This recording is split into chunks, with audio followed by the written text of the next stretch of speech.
Okay, ladies and gentlemen, we're at about 100, a bit over 120 participants right now. There are probably a few more coming in. The counter is still going up, but let me start anyway. Welcome. My name is Volker Wieland. I'm Managing Director of the Institute of Monetary and Financial Stability. Glad to have you participating in today's policy webinar.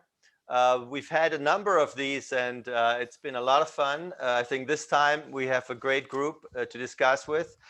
We have actually, let me start before introducing our three speakers. Let me show you this. You can't read it because I think I haven't switched my I haven't switched the to the mirror image. But basically, we're going to talk about a book. This is the book by Charles Goodhart and Manoj Pradhan on the Great Demographic Reversal: Aging Societies, Waning Inequality, and an Inflation Revival. So we're all pretty secure. Inflation is from the past. It'll never come back. Suddenly, Charles and Manoj are having out this book and people talk about it. So that's getting us worried. So we thought we should talk to them and also bring in someone who's been dealing with inflation issues for a long time. So we have a debate with Charles Goodhart, Manoj Pradhan, and Peter Praet.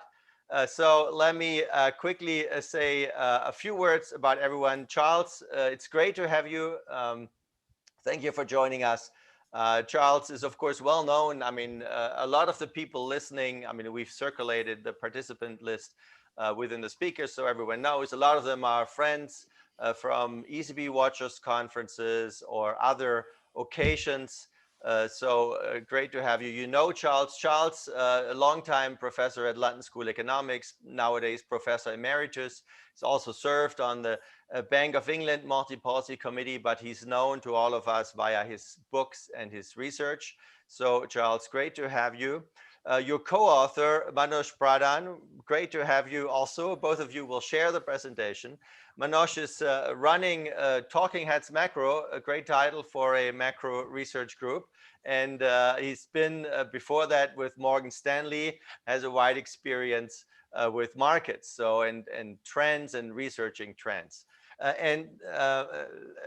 Last but not least, Peter Praet, great to have you on board. Peter, it's been such a great pleasure all these years when you were Chief Economist at the ECB from 2011 to 2019, the many interactions. So I'm absolutely delighted that you agreed to join us for this discussion and basically give you a view as a seasoned central banker. You spent many years before that as executive director of the National Bank of Belgium. And it's good to, you only recently stepped away from the ECB, so it's like yesterday. But we also had a big crisis since then, and also actually since the book came out. So the coronavirus crisis, maybe that brings some of the trends, some of the issues even more to the forefront. We'll find out. The ground rules are like this. We're going to have about 15 to 20 minutes presentation, I think first by Charles and then Manoj on their thesis and the discussions and the analysis there. Then we have an analysis by Peter on what he thinks from his perspective. How much should we worry about this? And then we open to Q&A. So basically already before this goes to everyone, okay, we got about 140 people now.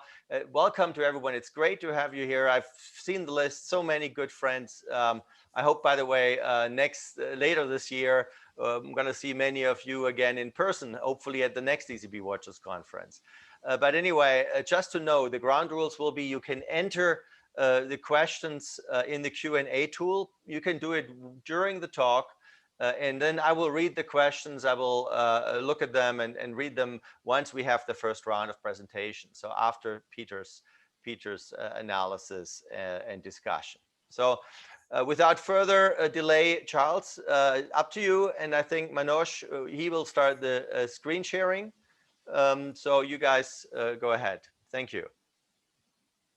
Thank you, Volker. Thank you very much. And it's lovely to have the opportunity of being here with you all. I'd like to start by reminding everyone how extraordinary from a monetary point of view the last 70 or so years have been. And we have now there you see a graph of the yield on UK gilts consols with an indefinite long-term future. And what you can see is that until about 1950, the yields on consoles were pretty much constant at an average of about 3.75%. And that was through wars, Napoleonic wars, World Wars I and II, through depressions, through virtually everything. And for centuries, from 1700 up to 1950, there was virtually, console long-term yields were virtually constant, which effectively meant that expectations of inflation and also expectations of short-run interest rates over the longer-term future remained fairly steady. And then from 1950 until about 1980, console yields, short yields, inflationary expectations rocketed up. And then again, they had a massive downwards trend to a lower level than they've ever been before. Now, undoubtedly, a lot of that was due to the monetary regime that we had, the gold standard virtually constant until World War One, and then various alternatives. And then from 1950 onwards, the inflation rate went and expectations of inflation went way up. Now, of course, that was due to the fact that the monetary regime was insufficiently rigorous. But the question was, why was that? And to which my answer is that those in power at the time were brought up in their youth and childhood in the Great Depression. And to them, the great evil was unemployment. And they had the ability through Keynesian demand management to try and adjust the level of demand.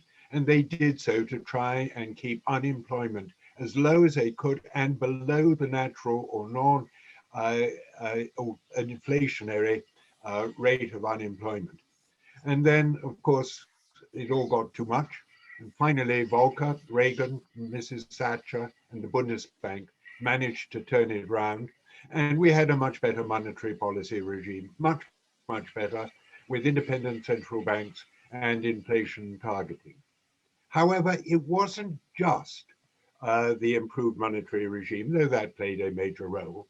And by it not just being the improved monetary policy regime, I would evidence the fact that during these years, the trend of interest rates was downwards. So that in order to achieve the inflation target, the monetary authorities didn't actually have to struggle very much. It was consistent with downward trend in nominal interest rates. And then after the great financial crisis in 2008, the central banks, through everything that they could, um, the extraordinary monetary policies with quantitative easing, forward guidance, you name it, and still they couldn't get inflation back to target, which tells us that there's some very strong disinflationary forces working in the background, making it easier uh, for central banks to bring down inflation and harder for them once inflation fell below to bring it back to target. Now, what were these disinflationary forces? Now, technology obviously played a part, but we argue that the main disinflationary forces were globalization and demography. The left-hand chart there, the blue line, shows the labor force available to the advanced economies in Europe, North America, Australia, etc. The yellow line shows the number of those in countries which joined the world's trading system after about 1985 or so, particularly China, but also Eastern Europe.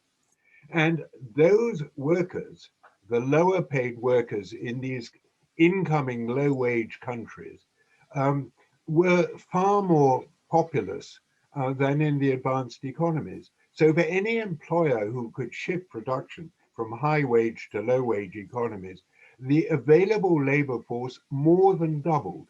Having been the blue line only at the start of this period in 1980, it became the blue plus the yellow line by about 2010, which was a more than doubling. And again, you can see on the right-hand side, this is sort of the annual increase in the working age population, how this increased by leaps and bounds until about 2010, and then started to decline. Now, why is globalization of itself disinflationary? Three reasons. The first one is that if you move production to low-wage areas, that reduces the relative cost of the products made in those areas.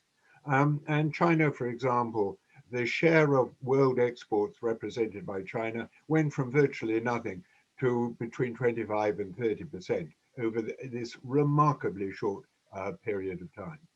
Now, moreover, the ability of employers of many goods and some services to shift their production to low wage areas provided them with a credible threat to prevent workers in their own countries from seeking higher wages. Because the threat was, if you insist on trying to go for higher wages and strike for that purpose, what we will do is simply shift production to Vietnam or Hungary or wherever. And that threat was a valid threat. And thirdly, the shift of manufacturing production in particular to the new low wage areas meant that in the high wage advanced economies, what happened was that there was a shift of production from manufacturing to services. And workers are much better organized in large manufacturing factories than they are in small service outlets. For all these reasons, it reduced the bargaining power of labor in the advanced economies really quite dramatically over the 30, 40 odd years from 1980 onwards. Now that was reinforced by demography. And what happened to demography was that after the baby boom had gone through between 1945 and the mid 50s, there was a really sharp reduction in the birth rate in the advanced economies, generally below the net sustainable rate of 2.1 children per woman, and it tended to come out as about 1.7 to 1.9 children per woman. And that led to a very, very sharp change in the decline in the number of young. And that decline in the number proportion of young was far greater than the rise over the same period up to about 1970, up to about 2010, of the increase in the retirees. So that the share of the overall population, which were workers, increased quite sharply. That too is reversed from 2010 to 2019 as the number of retirees increases relative and the number of youngs, proportion of young stabilizes. Now, why is this also well, this is yet another factor, which was one of the reasons why the birth rate went down was the availability of contraceptives added by greater availability of consumer durables like washing machines. And that meant that a very much larger proportion of women of working age were now participating in the workforce, actual workers. And that meant that the ratio of workers to total population increased really very sharply indeed. Now, why is this disinflationary? And the answer to that one is really extremely simple. You won't pay a worker a wage that is greater than you expect that worker to produce, because otherwise it wouldn't be economical. So the workers always, as a general matter, produce more than they can conceivably consume, and indeed they have to save for their own retirement. So workers by definition are disinflationary, while the young and the old are consume, but they don't produce. So again, the dependent ratio, the dependents are disinflationary, and the old are more inflationary than the young, as shown in the next slide. No, good, here we are. The blue line, no, go back one, but there we are. The blue lines show the income and the consumption as the age changes in the advanced economies, and the yellow and the orange shows in the emerging markets. Now, in the advanced economies, what you can see is that the really young, up to about the age of 15, don't consume all that much, but the old consume a lot in the form of medicine, care services, and they use their pensions for that particular purpose.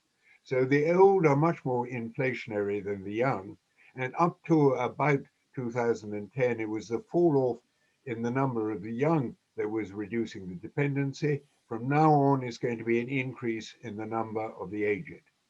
Now, that has a major effect on inequality overall. Can we go on to the next slide? The left-hand slide is, I think, the most dramatic slide, or the statistic in our whole book, which shows the ratio of wages between the US worker and the Chinese worker. In the year 2000, it was 35 to 1, the Americans over China. By the time we got to 2018, it was 5 to 1, factor of 7. Um, in Europe, between West and Eastern Europe, it was less dramatic, changing from about 4 to 1 to about 3 to 1 over the same time period. Now, what that has actually meant, particularly since there are many more Chinese than there are Americans, is that if you take the world as a whole and you don't look at particular countries, you don't look at particular regions, the world as a whole, uh, uh, as has been shown, is actually becoming less unequal. Inequality worldwide has declined for the first time since about 1750. In 1750, we were all mired in subsistence agriculture, apart from a few nobles and kings and so on. But after 1750, Europe and North America, the industrial production meant that the incomes in those countries went bounding ahead, but they didn't in the more populous Asia. So from 1750 to 2010, world inequality increased very sharply. From 2010 onwards, it has been declining. And if you, of course, if you regard everybody as equal, then you've got to say this is a very good thing. But within each country, of course, it was a disaster for the low paid, because if you're shifting production from high wage to low wage economies, what happens is that the workers, the unskilled blue collar workers in these shifted forms of production, uh, they cease to get any increase in real wages. Uh, and that is indeed what has happened. On the other hand, if you had skills, educational skills, managerial skills, access to capital, human capital, or financial capital, the last 30 or 40 years have been splendid. But it has meant that within country inequality within our various countries has, of course, sharply increased, but almost entirely because of globalization and demography. The sort of the Piketty argument is simply irrelevant compared to this kind of outlet. But of course, not only has it changed the issue on equality and inequality, it's had some fairly dramatic fiscal effects as well. On we go to the next slide. This is comes from the report of the Office of Budget Resolution in the UK, and this was done before COVID struck. This takes the data up to 2018, and it was done, it's in their 2019 report. And what this shows is on present policies, present existing policies, deficits were going to increase continuously, and the public sector debt ratio was going to increase exponentially. And of course, what COVID has done is to give this a kick. On to the next slide, please. Can we have the next slide, Manoj, please? There we are. This is the Cbo projection done this summer for the public sector debt ratio, again on the basis of present policies. all you can see is the pandemic has given this a sharp upward kick, but the upward exponential trend in debt on present policies was there before the pandemic kicked in at all. And it arises quite largely because the old are very expensive, given the health service, given care homes, and all the rest of it. And the demographic shift to an aging population is fairly difficult, if not to say potentially disastrous, if we don't change policies over the foreseeable future. Next slide, please. So what's going to happen? Well, the best way of dealing with debt, whether it's public sector or private sector, is growth. But that is extremely unlikely because growth is a function of a combination of an increase in the number of workers and an increase in productivity per worker. Now, what we've had in previous years has been a very sharp increase in the number of workers. But now the baby boomers are beginning to retire. The number of workers, as shown in the early charts, is actually going to go down. And in many of the countries which have grown fastest over the last 3 or 4 decades, Germany and China to take two leading examples, the workforce is actually going to decline, absolutely decline. And that means that unless productivity increases really very sharply indeed from present levels, growth is going to come down. As Manoj will show you in due course, Japan has actually, in terms of production per worker, done extremely well, better than almost any other country. We have got to do as well as Japan, and the question is whether we're going to do so. We do think that productivity will rise because the decline in globalization, the retreat from globalization, will mean that there will be more onshore production.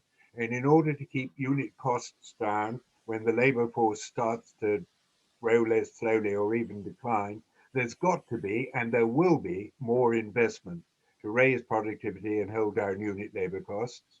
So we think that productivity and domestic investment will decline, but it will be modest. Now, that means that since we're all going to be somewhat like Japan, in order to deal with the problem of deficit and debt, we're going to have to raise taxation, and we will. But taxation is extremely politically unpopular, and it's going to be very difficult for the politicians to raise taxation sufficiently and do it in such a way that doesn't restrict or distort output, with the result that the political optimal may be to allow inflation to rise somewhat. Unattractive economically, undoubtedly, but probably politically somewhat necessary. Now, the great problem with all of this that we particularly had before COVID was, yes, people understand that the globalization and population demographic trends will cause these problems, but that the bargaining power of labor and the power of trades unions, which is as both a symptom and a cause, has been really cut back by all these forces. It may take a time for these trends to restore the bargaining power of labor. So when faced with the question, when will this trend happen? When will the shift to more inflationary policies occur? We thought that there was very difficult to answer that until COVID came through. Now, we think, and this may be an area of dispute, that COVID in practice will be, or rather the recovery from COVID. COVID itself is deeply deflationary, but the recovery from COVID we think will be inflationary because the monetary aggregates are growing faster than virtually ever in peacetime, 30% per year in America. Savings ratios have shot up. When we start returning to normality and these reverse, we think at a very minimum we'll get a blip in inflation. And because the financial sector has been so put under pressure, we think that markups will have to rise as they need to generate profits in order to repay the additional debt that they've taken on and are now in trouble servicing. So that we think that a combination of our trends and the effect that will occur from the recovery from COVID will bring about a return to inflationary pressures sooner than we had previously thought. Now I'm going to turn over now to Manoj to explain why our view, particularly about the speed of return to inflationary pressures, tends to get ignored or disputed by the mainstream. Manoj, over to you. Thanks very much, Charles. In the interest of time, I'm not going to go over a lot of these arguments in detail. I'll list some of them out, and I'll spend a little bit of time on Japan and the conclusions. So usually, as Charles and Volker, you have pointed out as well, these are controversial arguments which fly in the face of conventional wisdom. And the pushback that we get is usually along 5 points. And I'll address each of them very quickly before we get to Japan. In Africa and India, the mathematical addition to the global labor force is still going strong and going to remain strong for quite a while. Our problem with thinking of India and Africa offsetting the economic damage that demography will do in the advanced economies is because in the current political climate, it's almost impossible to think of importing labor from those countries, which means our only choice that we have is to export capital there, transform that capital into goods and services, and then re-export those back into the advanced economies.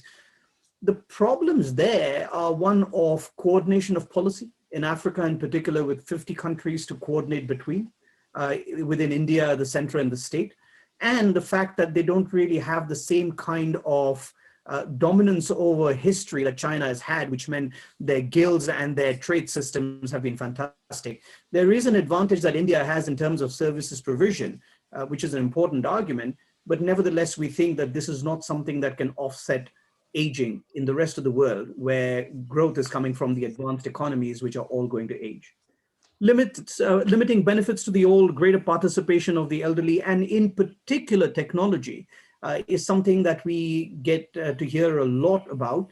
I think the problems with limiting benefits to the old is an extremely difficult political question, which Charles has alluded to. It's almost impossible, even in places like of arguments through. The participation of the elderly has already become begun 20 years ago. And in many cases, in the pre-retirement cohorts, and action the benefits to those retiring. And as far as technology is concerned, we think there are 2 issues. We're not really technology experts. We don't think technology at the moment benefits to the elderly, which means families have to look capable of looking after the elderly entirely because they really have no empathy. And in the rest of the population, where technology is a substitute for labor, we hope that there will be some employment disruption, because what the UN population statistics do not show you is the number of people that will be required to look after the elderly, which means the dependency ratios in the economic sense are actually a lot worse than what we're seeing in the charts that we're all used to seeing.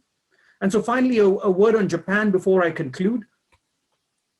As Charles said, Japan's done extremely well on productivity, and we'd be all very happy to match that. The biggest issue is that most people look at Japan and they say that, look, it's a picture of what will happen with aging and that interest rates will come down and we'll go into deflation. But our thesis argues that that's not really the way to interpret Japan. In fact, Japan disinflated because it was having its demography change at the time that China was disinflating the rest of the world. And Japan had no way to stop those disinflationary forces at its doorstep, and hence, like the rest of the world, saw inflation falling and saw interest rates falling. And in fact, if you go back to 20 years of survey data from METI, which is what we did, you see that Japanese corporates were actually very aware of these kind of trends and took their production, investment, and employment outside the country to take advantage of China and North Asia, Poland, Brazil. In fact, they took advantage of the same massive increase in labor force that Charles and I have been arguing about here. So Japan, rather than being a desultory story of demography weighing upon growth, is actually a rather interesting story of corporate activism as far as protecting their profits are concerned by taking on global tailwinds, which will simply not be available. And so in conclusion, we think inflation is coming. We've made the point a very long time ago in our blog in March that the difference between quantitative easing after the great financial crisis and now is that back then, the main stimulus was to financial institutions whose objective was to protect their balance sheets. And they found buying government bonds or investing in emerging markets or lending to individuals as fungible as far as the returns are concerned. Today, fiscal policy has injected money into households and corporations whose main objectives are utility and profit or market share optimization, which means it is very likely that that money will be spent.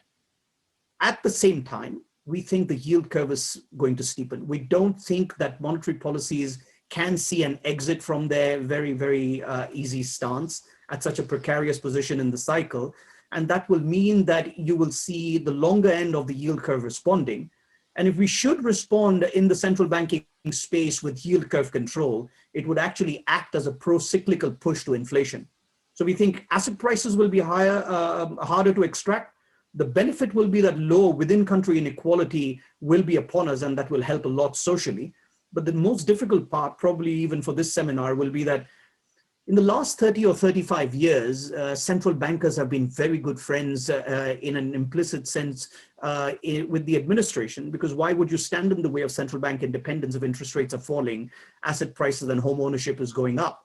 But if inflation is right, and we do turn out to be right, if that does happen, then central bankers will find themselves conflicted. And if they try to fight inflation, they might come under increasing focus as far as the administration is concerned. There is greater protection for the ECB. It probably is good for this audience to hear because of the treaty that protects it. But most other central banks, including the Federal Reserve, have no such explicit protection. And I think the next 30 or 35 years will be very interesting, if not very difficult for them. I'll conclude here and turn it back to you. Thank you. Thank you for this rapid walk through the thesis, the main thesis of your book, the analysis, the results, both Charles and Manoj, thank you very much. Very disciplined. So we have lots of time to discuss and for you to respond. Thank you also for already showing some of the arguments that have been thrown at you or in response, and how you sort them into the big picture. I've looked at the book and read the book, and there is a lot more in-depth analysis there. And also Peter has done that. And Peter, of course, has also brings to the table these insights from many, many years of key roles in central banking in Europe, and of course in exchange with your colleagues around the world. So Peter, let me turn to you with the first analysis response, what your impression is. Before doing that though, let me readdress the audience. Already you might have some questions. I noticed one question is already written into the F&A. But the questions are visible to everyone. So if you go on your screen to the bottom F&A and open it, you will see there is already a question. You can add more questions, and you can even vote on questions as listeners, right? The participants. So please go ahead and do so, and we'll collect questions during Peter's time here. So I turn over to Peter now. Yes.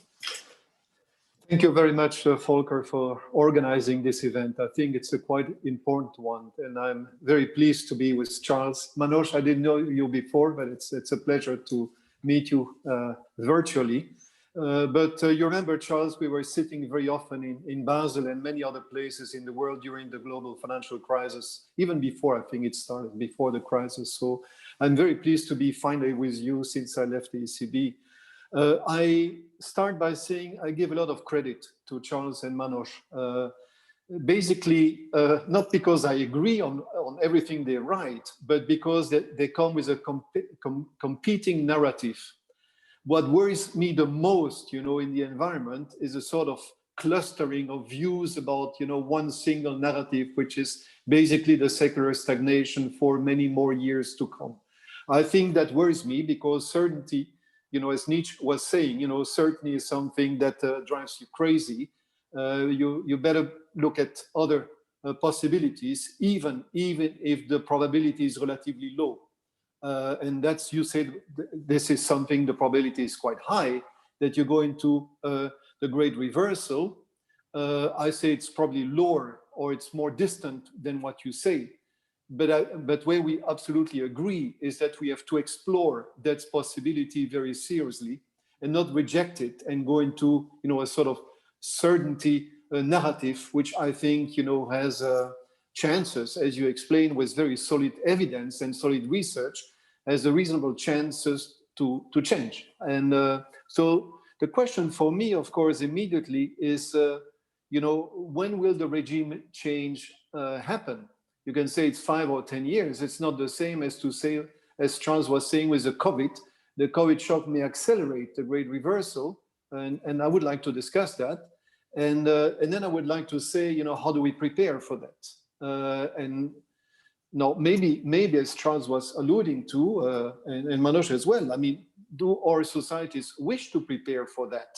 Maybe, you know, there is a hidden desire to have at some point more inflation because nobody in the policy making, you know, area wants to deal with, you know, redistribution, wealth taxes or whatever, solidarity taxes to sustain the budget, you know, to service the debt much later on when the things normalize. At some point that will happen, of course. And it may be that nobody wants to be prepared for another scenario, which is not the consensus scenario today. So I think we have to think carefully about what, and I hope the discussion will go on this. Now, the first point, I think, so I said that the evidence is there, and I don't deny this, the link between demography and low frequency inflation. Also, a lot of explanations about the low R stars. I make a distinction first in the discussion between the pre-COVID and the COVID, because the problems were already before, but how does the COVID change the situation? I think, Charles, you mentioned that the COVID may accelerate some of the changes. It's a possibility, and I'd like to discuss that. But first, before the COVID, as you reminded us, Charles, we had these demographic factors pushing, and other factors, but demography is one of the key factors, pushing, you know, the inflation rate down. And I remember very, very well, you know, in the booming years before the financial crisis, Olivier Blanchard came when he was chief economist of the IMF with this story about the dog that didn't bark, which was basically trying to understand the missing inflation at that time. And basically, he attributed that to basically the change, the monetary policy change, the regime change in monetary policy, basically inflation targeting.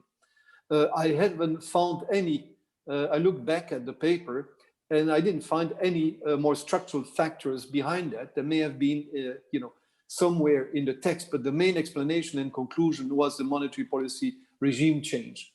Now, of course, we knew that this regime, policy regime was quite efficient in supporting inflation with the support of long-term trends. What we didn't see at that time was, of course, the financial stability consequences of low interest rates at that time. So we had it pre-2008, a lot of leverage in the system. Why do I say that? Is that the leverage continues now, in spite of the crisis. It has shifted to other parts of the economy, certainly for the public sector, the private sector we know, much less in banking we know. But this trend that we had, you know, and that supports a little bit this long-term view that you have, is that, you know, with a low inflation, low natural rate regime, you have a basic structural tendency to leverage the system in general. And even after the global financial crisis, you can see that leverage comes back, you know, because basically authorities try to hit the banks, but the leverage goes displaced to other sectors and also, you know, to households, you know, a number of countries. You can see that certainly in the United States, you can see some of the these things, but it's a little bit everywhere. So at that time, the dog that didn't bark, I think, would have benefited from a broader conversation about are there additional factors, structural factors that help the central bank. It's not only because you were a genius in inflation targeting, but also because you were helped, supported by these fundamental trends. When the global financial crisis came, of course, interest rates were already very low for some of the reasons, and the central banks have hit very, very quickly the lower band. And so they had to come, with additional instruments, and we are still in the old regime that you described. And it was quite difficult, of course, to support inflation.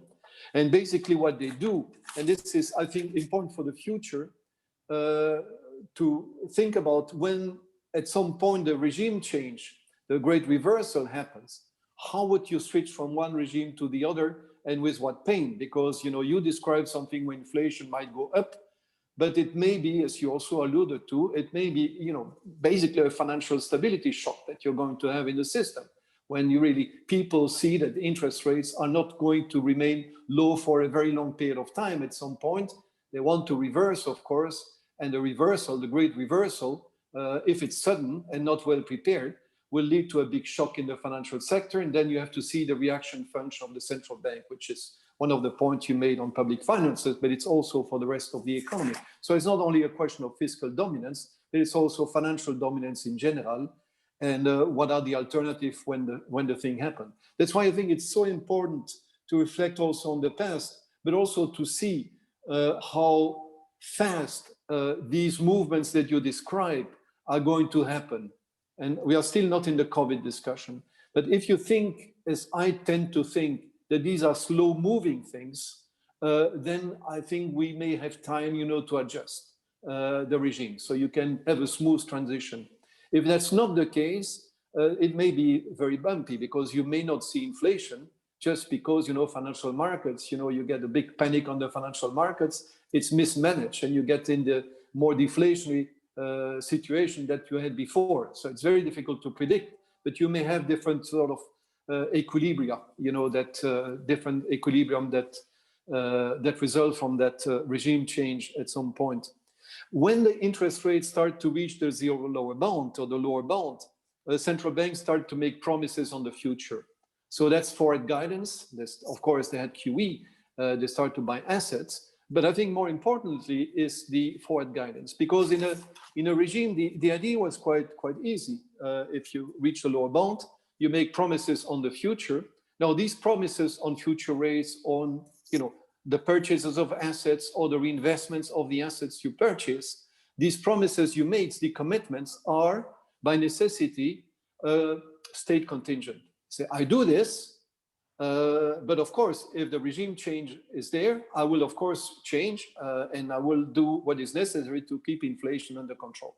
But the problem, when you have higher uncertainty, which is the case certainly with the COVID, but even before we had that, when you have higher uncertainty, the central bank have to try to communicate certainty, that they communicate a certain vision, and send the commitment, which are normally state contingent, start to become Odyssean, to a large degree, because they say, look, this is my view, interest rates are going to remain low for an extended period of time. Or you come with sentences by saying, I will ensure favorable financing conditions or financial conditions for an extended period of time. Or you say, as long as this crisis is lasting, until I decide, that the crisis phase is over or not over. I'm generalizing the COVID because it's a more general reasoning that related to the COVID. But you have to do that. And this is the tricky thing, because I've been involved in that sort of environment, is that if you don't communicate to certainties on the future, it's not going to work.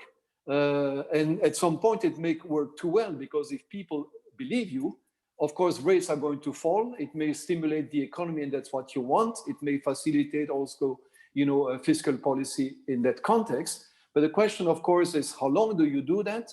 And it may be too much, of course, and you may make mistake yourself. So I start again, when you reach the zero lower bound, you have to make commitments on the future, on future short-term rates, on purchases, on reinvestment of the purchases. And of course, if you want it to work and to ease financial conditions, you have to convince market that better, how it's going to be the future. So you communicate something which is state contingent, but which starts to be Odyssean in the sense that you say it's going to be like this, trust me, rates are going to be low for a long period of time. I took a quote, the other day from Clarida, which basically was to say that if interest rates, why was it?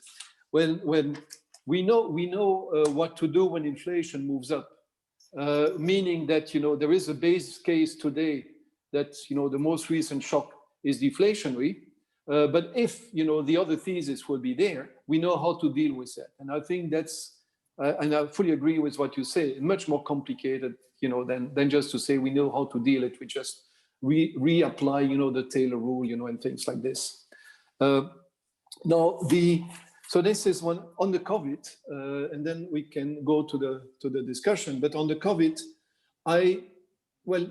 this vaccine story is the vaccine being much slower is a key thing. That may change a little bit the storyline, but with the assumption that you have a sort of external shock, which is a health shock, where the solution to that is known. It's a vaccine. And the logistics may be slow, but it's going to be there at some point. I always took that view from the beginning, so it's a temporary shock. So there's a huge uncertainty at that point. And I think the reaction of policy was the right one. It was basically to accommodate fiscal and monetary until the crisis phase is over, which is what the ECB has been saying. The problem, of course, is, and that's one of the hypotheses that we have to talk about, is that suppose that the vaccine works pretty well, and then you have a sudden regime change, from a COVID, sort of rationing sort of society, where suddenly people feel liberated. You may, of course, have, a huge spending sort of attitudes. That's a pent-up demand, that's going to materialize. And that there may be inflationary pressures, of course, at that time. I thought also in the same line, I think they would be temporary, but I think we have to think about that scenario. I thought, that the damage on the economy in that scenario, which a vaccine functioning, I thought that the scarring effect of the COVID would be relatively limited. I think that's important also, because the supply side has been protected. The part of the supply side which has been particularly hit is the least productive part of the economy. So the productive part, manufacturing and some services, not all, but some very productive services, telecommunication and others, have been quite protected in that crisis, and they do pretty well usually now. The other part, which is the least productive parts, restaurant, haircutters, and a number of things which are not really productive, have not been very much hit.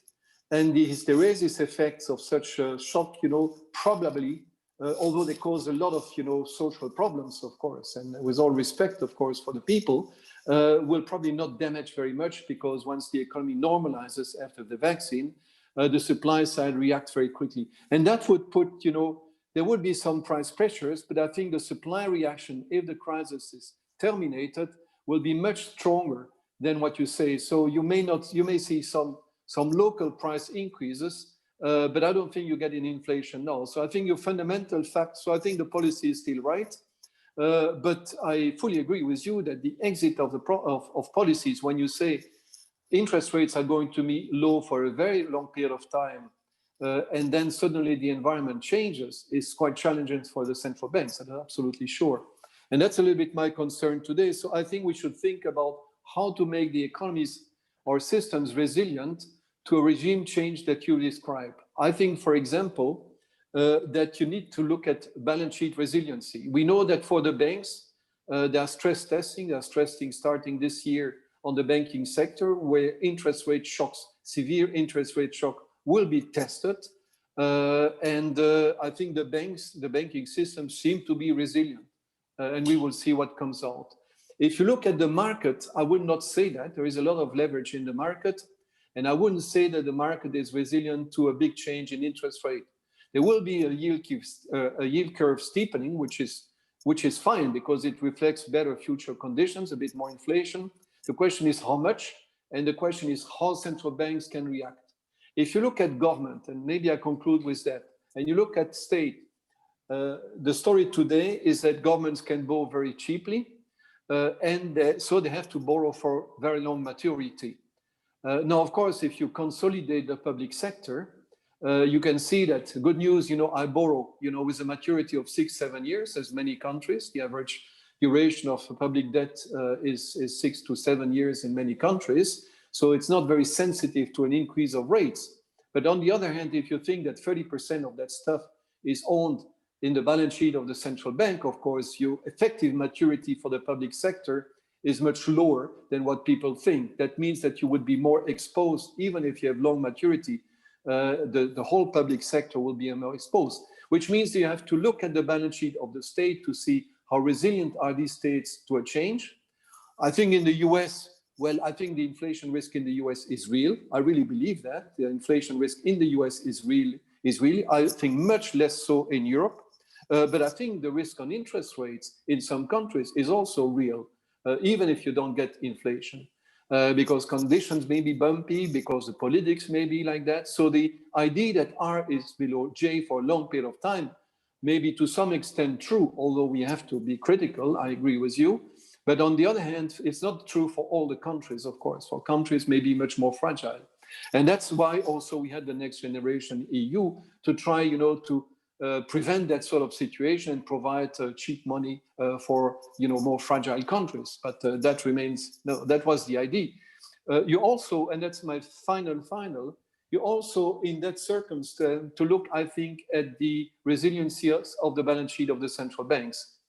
Because of course, if you have a lot of long-term, long-duration assets on the asset side, you have excess liquidity, these short assets on the liability side.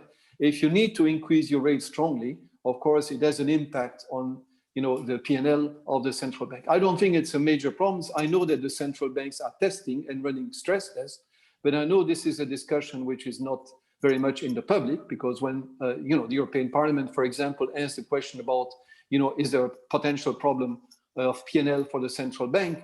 Well, the central bank, we know, cannot be insolvent because they always can issue its own liabilities. But it's not so simple, of course, because no central banks wants to be in a situation to come with losses, even if you say, I don't need to have a positive P&L. It's true that in terms of reputation, you have also to look. I know that central banks are running these sort of exercises, so I don't think I would be excessively concerned, but it's true that, more disclosure will be needed also in the context, you described, to see how resilient, are the balance sheets of all, the actors to a scenario that you describe, which is plausible, absolutely. Excellent. Thank you, Peter. That was great. Thank you for sharing your views and analysis on these issues and the book. Actually, maybe before we go directly to the questions from the audience, a number of questions have been entered. Maybe let me give a quick chance to reply to Peter, to Charles, and Manoj. Maybe let's keep it brief, but have a quick reply. And in that context, Charles, can I ask you also, you've laid out your case for inflation rising in the medium to longer run, and nominal rates, the yield curve steepening. Could you say a bit more about real interest rates? Do you see this also as a change from the decline to the secular stagnation due to rising real interest rates? Productivity, you said maybe slow, so maybe there's a link. Maybe you could add that to your reply to Peter. Volker, thank you very much indeed. I've always admired Peter's economic work, and I did so very much also this afternoon. I'd simply like actually to say how much I actually agree with almost everything he said. First of all, he's quite right. Financial dominance is as much as a concern as fiscal dominance.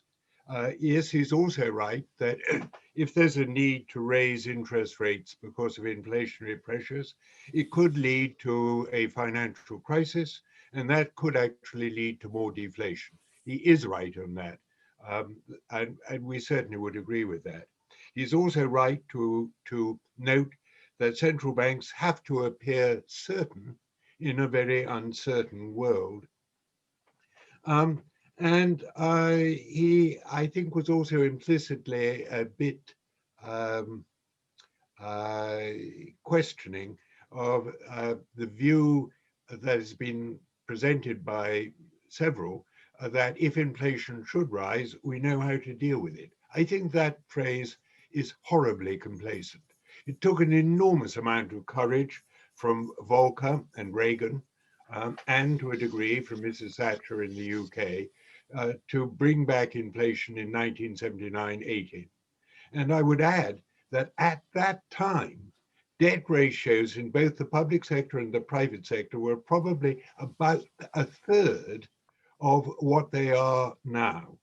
So that the problems of raising interest rates with the impact on public sector and private sector finances are now much, much greater than they were in 79-80. And if it was difficult enough to do it then, it would be much more difficult to do it now. The only thing that I would slightly, is not sort of conflict at all, but we never in our book said that or anything we've written since, said that the COVID policies of massive fiscal and monetary easing were wrong. I think, in fact, that they were right, given the problem that it was facing.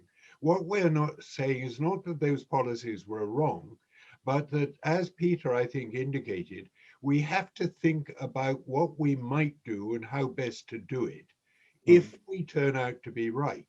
In many ways, our book is a statement about what we think could happen, but actually we very much hope that it won't happen.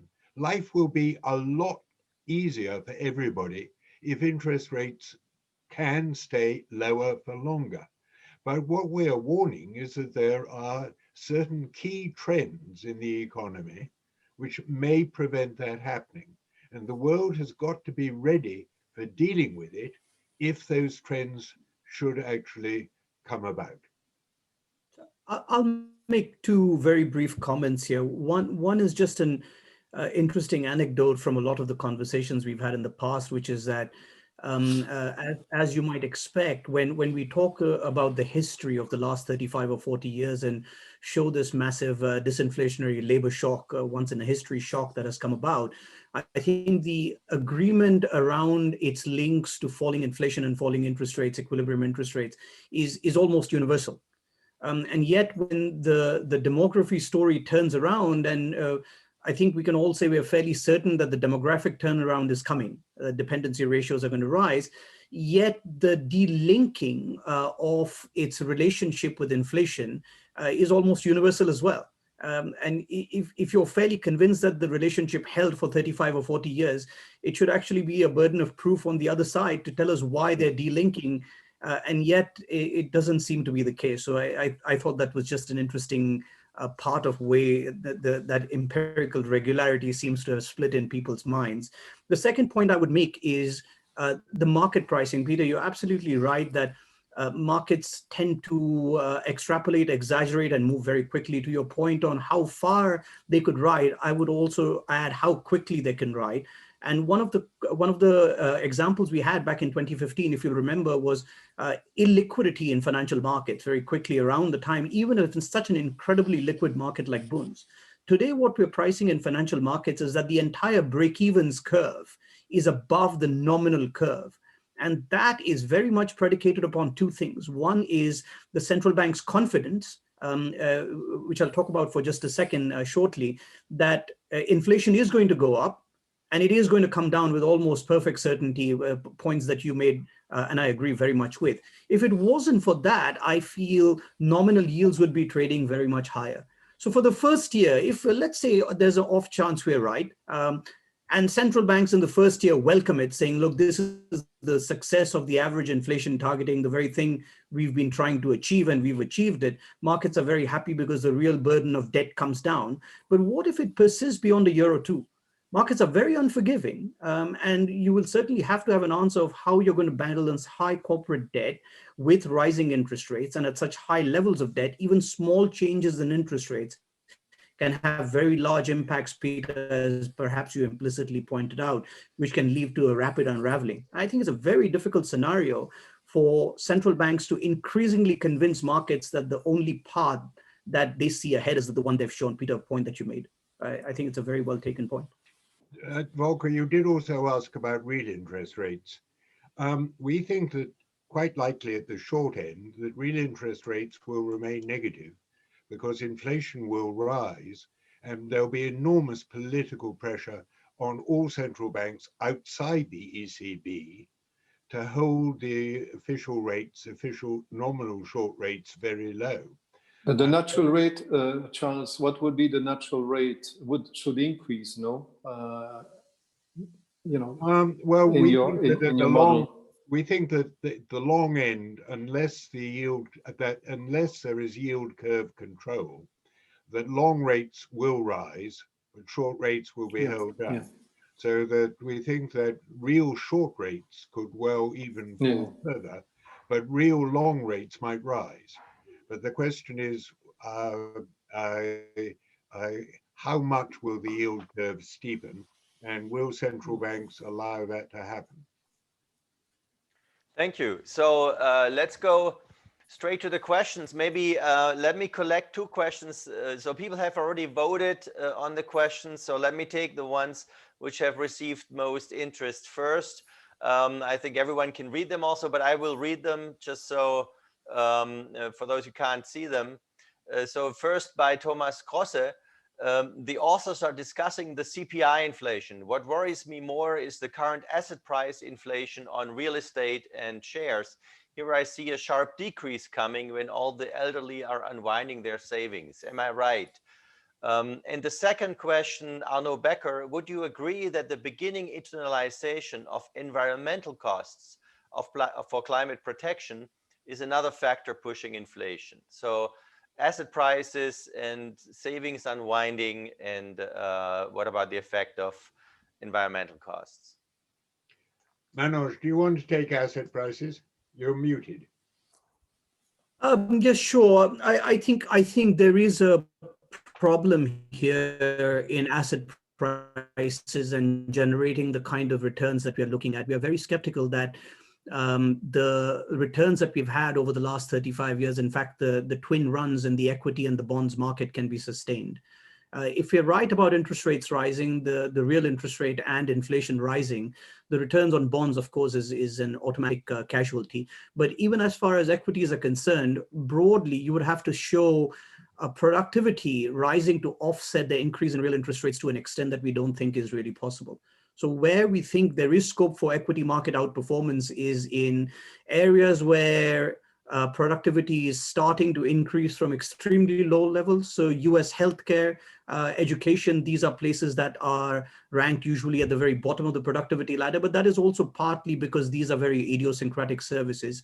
And in emerging markets where what you could get is the ability to bypass an entire generation of fixed asset investment through what we call disruptive practices in the advanced economies. But I would only add that as far as real estate is concerned, we're a little bit more constructive. And the reason we say that is because we don't believe that the elderly will vacate their houses at anywhere close to the rate we're worried about.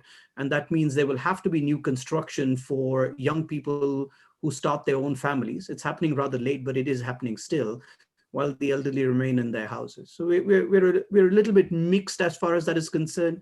And even geographically, I think there is a little bit of change that we can look forward to. But overall, this is longer term. Very this is longer term, Manoj. Correct. What strikes me, Volker, also in the present environment is, which is high uncertainty, is that a lot of savings continues to go in real estate. So contrary to what you saw in the global financial crisis and other shocks, where real estate is depressed, the money is channeled, in real estate. And the real estate in most countries in Europe are doing pretty well. I mean, in my country here, we have price increases of more than 7% year on year in that environment. So that's again, it shows that this recession is quite different. And the rebound may also be different. And it's true that there is a possibility. Now the vaccine goes the other direction, the slowness. But suppose it's successful, it's clear, that you may get a big demand shock at that point. Charles mentioned the money supply, which is there. I think the central bank can manage that, but it's not easy to manage. If you have a sudden change of regime, I don't think that's certainly not my base scenario. But I think it's vaccination is successful. there will be something to manage. Now, of course, the ECB would look through because they say this is temporary. There's a sectoral adjustment, but it's going to be bumpy also because of the bond market reactions. If you change of regime, of course. But that, I mean, that's something central banks are used to. It's not. But no, what is worrying is that when these shocks, like the post-COVID shock, comes in a context, and this is basically, I mean, this is your value added, is really to say you may have a temporary shock, but in a context which is a reversal shock. And that, of course, can lead to a very strange interaction, motion, and that we don't know, of course. And that's what's worrying me. But I think, how do we prepare? We haven't discussed how do you prepare, to, make your economy resilient to that possibility. And I think, there are a number of possibilities. For example, we have, big discussion in a country like Italy on insolvency procedures in the private sector, or looking, at the fragility to interest rate shock, the balance sheet resiliency. So there are a number of institutional changes, not only to say how can we make central banks independent and even reinforce the independence where it's needed. I think the whole society, you have to look at these things. Also, about the timing, if you think, the shock is very close, you can also, there are a number of things that can happen and delay, the great reversal shock. For example, just lengthening further the retirement age. These are things you can do that it buys you time, and then it smooths a little bit the shock. And that's a little bit what I don't think the policies conducted today and even before the COVID shock were wrong. I think there are a number of institutional changes which have not happened, and to make our economies more resilient, unfortunately, some have been done, but many have not been done. But I think we have to think about how you can prepare for that and maybe delay the shock. I mean, we know what to do, but as you say, the political will is not very strong in general. So there is a certain degree of fatalism in your book by saying, it's going to happen and inflation is going to be up because there will be no political support for either before to have these necessary institutional reforms or when the shock comes, to deal with the shock, more brutally. Absolutely, I couldn't agree more. Perhaps I might move on to the second question, which was climate change. We didn't deal with climate change at all, and our only excuse is you can't deal with everything.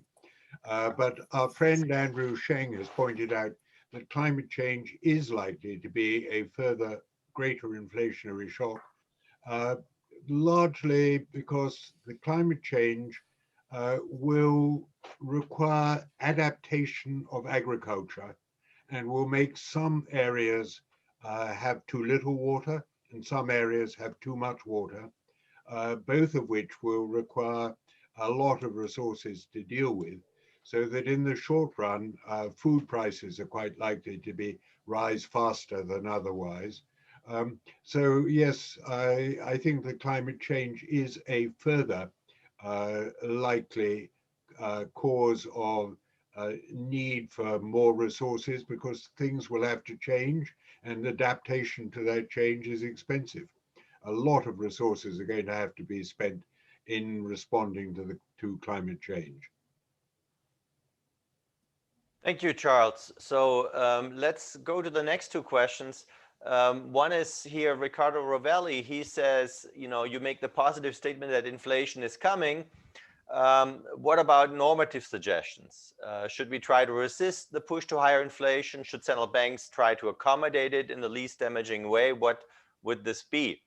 And Frank Hövekamp, how about the velocity of money? Do changes play a role in the future?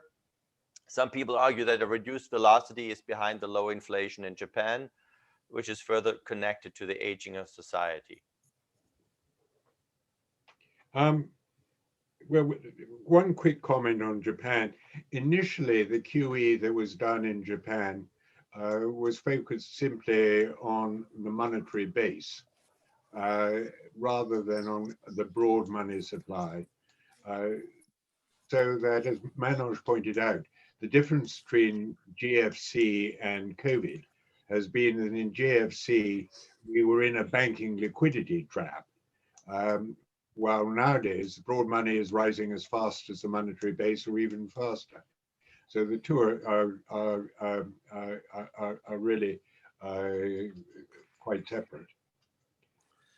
Well, for me, it's relatively simple. I mean, money base was increasing very rapidly after the global financial crisis and the euro crisis. And if I can say, the multiplier of base money, the capacity of banks to produce private money was hit severely. So money supply didn't grow very much, was extremely weak at that time. Now you don't see that. Money, as Charles was saying, is more directly injected and it's spent by the government. And then you get on the other side, you get private savings rate, which is very high. The question, when things normalizes, will there be excessive aggregate demand? And that's the main question that you have today. Then you can say people remain with a high degree of precautionary savings because things will be very bumpy and there will be a lot of post-COVID problems on the labor market and all that. So that's one thesis. The other one is to say, and I must say that was more my point of view, is to say that actually when you think about the productive capacity of the economy has not been hit very much. The supply chain have not been hit very much, contrary to what is written very often. Some have been, but I mean the organization functioned relatively well. And I thought we could have a little bit like China, V-shaped recovery. It would be of course not the same because it's slower and all that. But at the end of the day, you get this sort of normalization and even people digging in their saving and spending.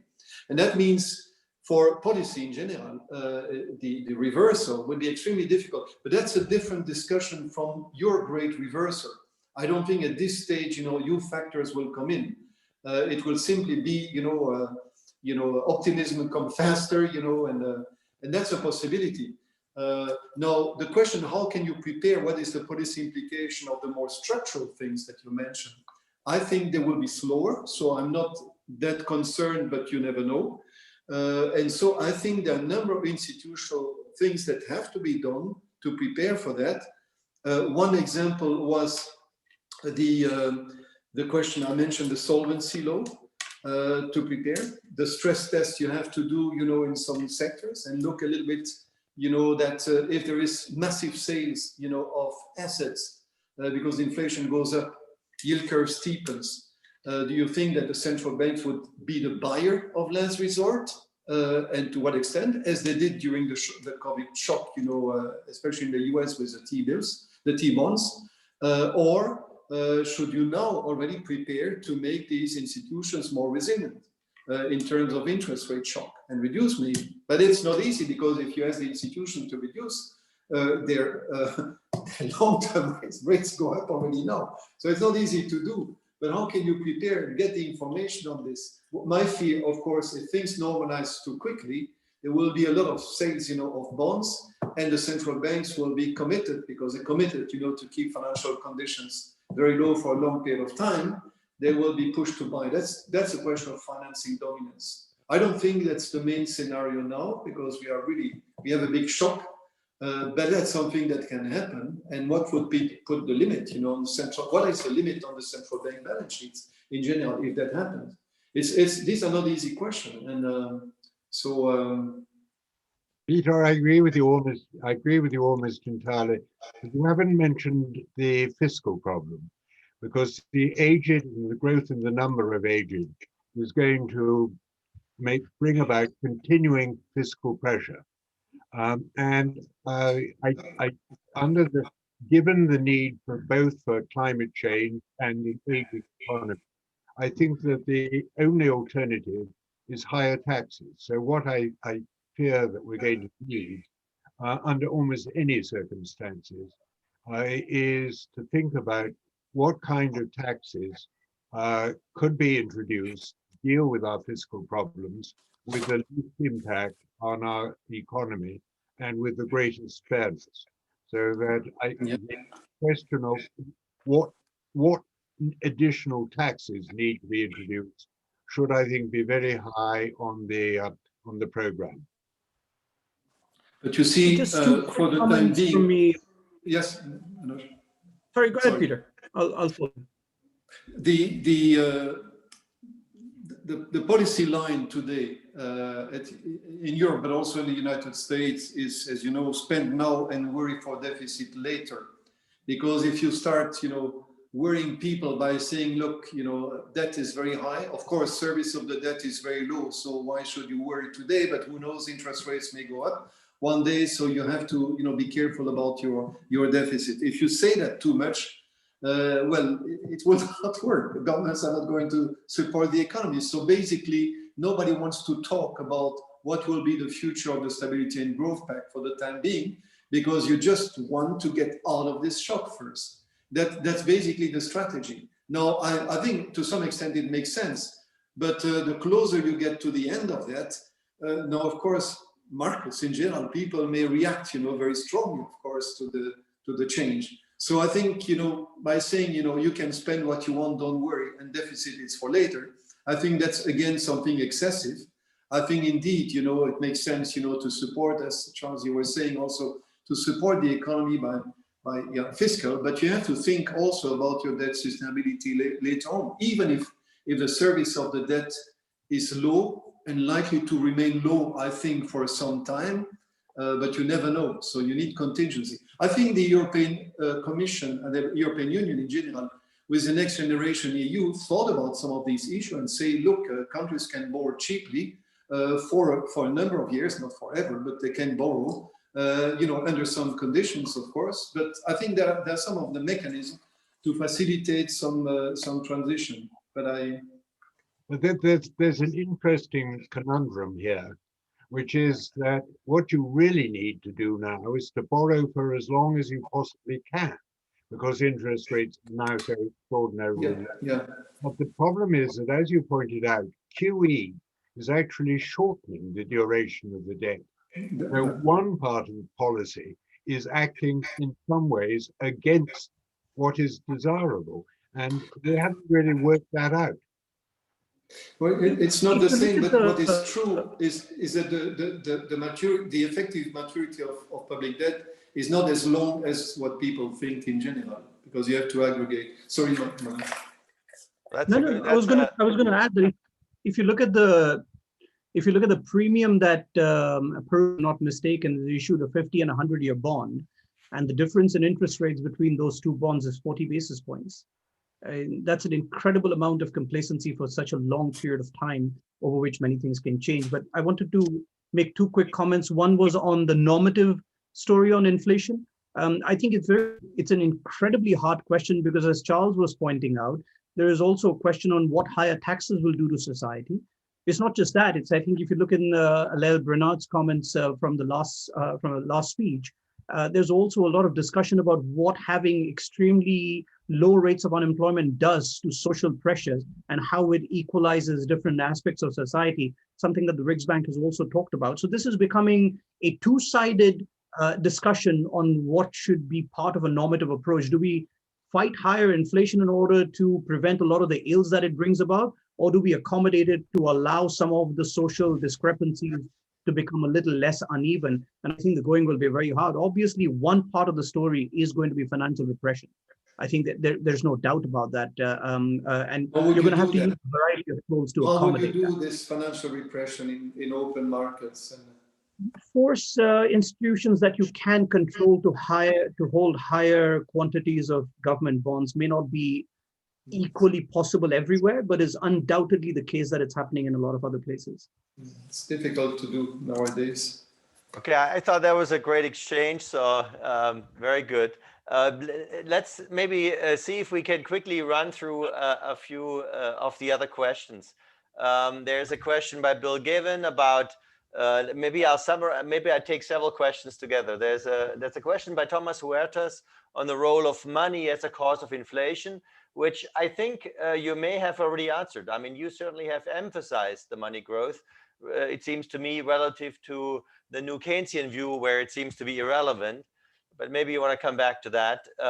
There's a question by Bill Gavin on, well, the pandemic is reducing the ratio of old to young, whether this is so big that it has an effect on your outlook. Another interesting question here by Michele Lenza. What if COVID actually, of course, there was a lot of precautionary saving now, or maybe even forced saving. But Michele says, what if precautionary motives will remain permanently? After all, now we know that this type of pandemic can happen, and only the threat of possible future pandemics may affect individual behavior. So back to you. Okay, maybe I should start on the precautionary one. Yes, there are lots of people who think of it like that. I'm Barry Eichengreen, for example, is one. The only thing that I would say is that an analogy that I frequently make is the roaring 20s following on from the flu epidemic in 1918. And one possible answer to the feeling that life is more uncertain is you might as well spend it now, because the future is the long-term future is more uncertain. It could go either way. Now, as for the pandemic, the average age of those dying from COVID in the UK was 82, which effectively means that the pandemic has largely killed off those who would have died within a few years anyhow. So within about 5 years' time, the impact on the age distribution will be practically non-existent. And anyhow, it's the rapid increase in the retirees which will happen. So I don't think the pandemic will have very much effect. On the first question from Tom about money, the future is going to be fascinating because there have been two theories of inflation. The one theory is that inflation is too much money chasing too few goods. The other theory is the Phillips curve theory. Now, oddly enough, with the Phillips curve having become uncertain and not reliable, nevertheless, when it comes to dealing with the question of what will happen to inflation, those who deny the monetary theory rely almost entirely on the Phillips curve approach. But it will be, there's never been, I think, in history, a period when the two key theories of inflation have been so in conflict, because never before has money gone up at this kind of rate, while at the same time, the unemployment has been higher, and the Phillips curve approach would suggest less inflation. So the two key theories of inflation are currently diametrically opposed, and the outcome will be fascinating. Well, thank you for the rapid run through. Maybe we're getting close to the end, but maybe I can still collect a few of the questions. I summarized them briefly. Charles Wiblosh was asking, what about, can't young people borrow? Does that change somehow the old being inflationary, young deflationary? Does that change the picture? Jürgen Michels asked about the female participation rate, whether that could increase to compensate some of the decline in working age population. Andreas Hornstein basically asked about the change in global supply of labor and its impact on price. For the past, in the context of declining real rate, I would like to know more your view on what happened to global capital stocks. And Alex Wollman is asking whether you think central banks will choose not to fight inflation or whether it's a question of misperception. I could take a couple of those very quickly. On Charles's question on old inflationary and young deflationary, that wasn't it. We were arguing that both the old and the young are inflationary because they don't contribute to production and don't get paid less than their marginal product and save. It's the working age population that is deflationary. So that's just something that probably didn't come through very well. And the second one was about the central banks. not willing to fight inflation. I think the problem is not that they're unwilling, but they'll find it very difficult economically and politically. Economically, because you've got very high debt, and any changes in interest rates can have an amplified effect. And politically, because if you're raising interest rates strongly enough to bring inflation down when growth has already been weakened by a shrinking of the labor force, then the effects on growth will be very difficult for the administrations to handle, and that may put increasing pressure on a number of central banks around the world. Charles, did you want to take all the others? Yeah, on the young borrowing and on the females, young undoubtedly can borrow, but of course the rise in housing prices has meant that they've had to borrow even more, and that has actually put a certain proportion of those in the lower distribution out of the housing market, because the price of housing has become so high. And that is partly another reason about the female participation rate, partly because of the rise in house prices, but for many other reasons as well. Another of the demographic trends, which has not been properly analyzed yet, has been that the age of marriage and the age of having the first child has gone up really strongly over the course of the last 10 years, and is probably likely to go up a bit more. And this means that we're going to have a lot more younger women in the workforce. But one of the issues here is on saving. It is extraordinarily difficult for somebody aged about 25 to believe that they're going to live until the age of 88. But if you're 25 today, that is probably about the expectation if you're a woman. And that means that the sort of the life cycle consumption that you need to start saving when you're earning money as a young woman or a young man, I just don't believe that actually will happen.